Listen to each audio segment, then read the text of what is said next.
Mr. Nightspyder here, and you're watching the Nightspyder Collector.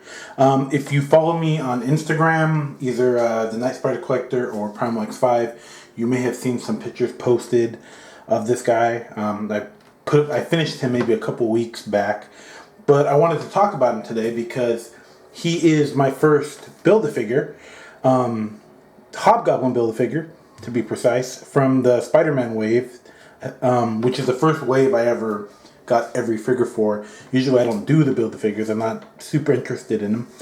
But I was pleasantly surprised with what this figure has to offer. Starting off with the head. Now, I'm not super familiar with this particular Hobgoblin from the comics. I'm not even sure, because usually he's on a little stand-on glider like the Green Goblin, but this one he seems to have like wings on the back. Unfortunately, with the mold or how they package it, the wings are a little bent on mine, but I can fix that. That's not an issue. I just kind of been too lazy. What I really like, I really like the sword. I love the texture and the translucent plastic, and I think that's a really cool figure. The cool touch for the character. Once again, not familiar. Don't recall him having a sword, but I think it's cool. And here they have a little pumpkin bomb, which is pretty awesome. I don't know if you can see it, but there's like a little jack-o'-lantern face there, which also, I wish maybe they had some depth to this instead of just clear plastic, like maybe paint a little bit of black or some darker yellow and oranges to give it like a more of a pumpkin vibe. Make this part not translucent. And, they could have left the flame like that, but it's still cool. It's a good thought. The figure itself is on a ball joint and a hinge. The head pops off real easily because of this hoodie. And the hoodie also prevents using any of their articulation other than what you're seeing here. I think you're going to go down a little bit, no, a little bit up, a little bit down, but the hoodie prevents a lot. I've actually considered trying to find a way to remove it, but I don't want to damage it. The arms, articulation's alright. You don't get as high as you would like on a regular. See, this is as far as the shoulders get you.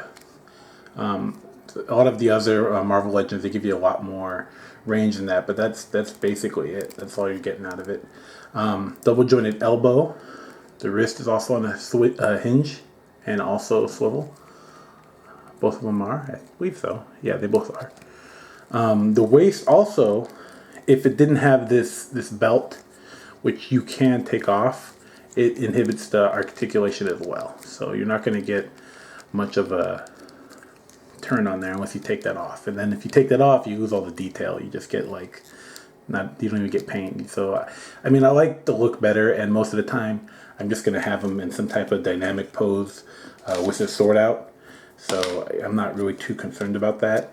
I'm actually looking into as well, seeing if I could get a glider, some type of glider, and maybe taking this off and kind of doing some type of custom. I don't really do a lot of customs, but this one I've thought about it a lot. So that may be something I may end up doing. If you look on the back, oh, I didn't mention this.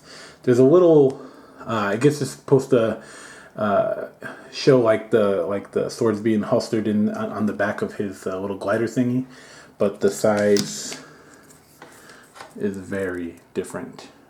But I mean, it's a good thought, at least they give you that look, so if you don't have the sword out, that's where it would be technically. So you got some paint on the buckle.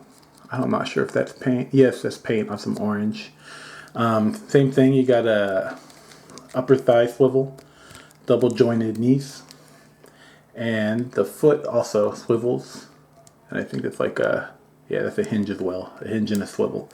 So overall, this is a pretty good figure. I'm not familiar with this variation of the Hobgoblin, but it's pretty solid.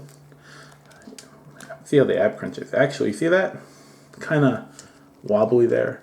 The inside, I didn't mention this, but the inside actually feels really hollow. And I think you're going to get that with a lot of the Build-A-Figures.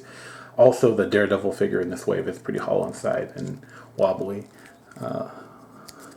One crunch forward, one click back, so you get that. But yeah, this figure doesn't feel as heavy as a lot of the other ones. And if you scale him next to the other Legends, he's about the same size. Usually the build figures are much larger. I don't know if this will be something I'll pursue in the future as far as doing more Build-A-Figures, because usually I pick the characters I'm interested in, that's it. But this particular wave, all the figures I was very interested in and excited about, so I ended up doing the first Build-A-Figure. So tell me your experiences with this figure, if you like it. Are you looking for more of the figures to build it? Because I got lucky when I found Daredevil and what's the other one?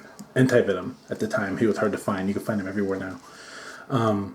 But yeah, please comment. Tell me about it. Share the video, like, subscribe, and thank you for watching Nightspyder Collector. This is Mr. Nightspyder, and I'm signing out. Peace. Thanks for watching.